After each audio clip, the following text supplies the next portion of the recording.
And now comes the blessing. There is the people, there is the land, the seed, and now comes the blessing. Now the Lord had said to Abraham, get out of your country, from your family, from your father's house, to the land that I will show you. I will make you a great what? Nation, not religion. And then he said, I will what?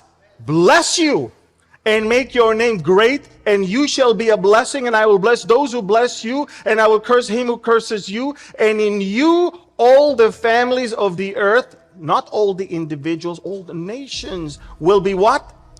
Blessed. The blessing is connected to the seed, that is connected to the land, that is connected to the promise that was given to Abraham.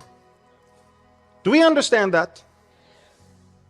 The blessing could only come when the seed is in the land.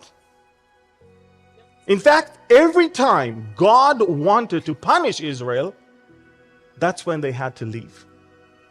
And every time God wanted to restore Israel, this is when he brought them back to the land. Remember that. Now I want to tell you something. Even the Arabs knew that 100 years ago.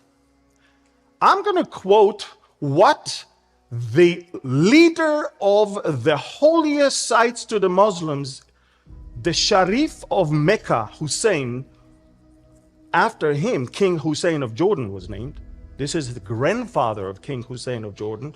Look what he wrote to his people over 100 years ago. He wrote in Al-Qibla, the daily newspaper of Mecca, in 1918. Look what he wrote.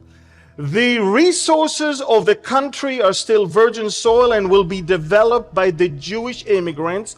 One of the most amazing things until recent times was that the Palestinian used to leave his country, wandering over the high seas in every direction. His native soil could not retain a hold on him.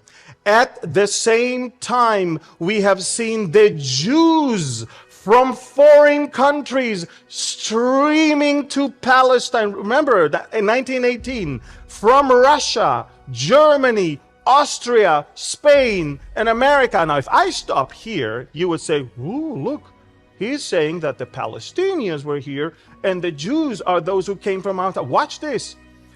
The same Hussein, the Sharif of Mecca, continued. It says, the cause of causes could not escape those who had a gift of deeper insight. They knew that the country was for its original sons.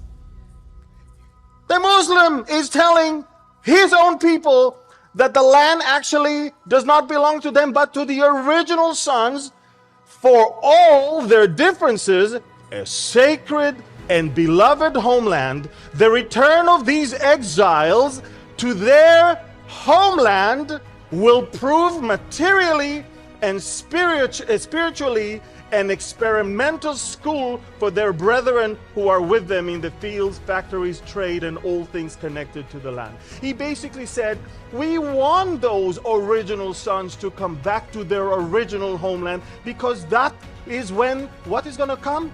The blessing!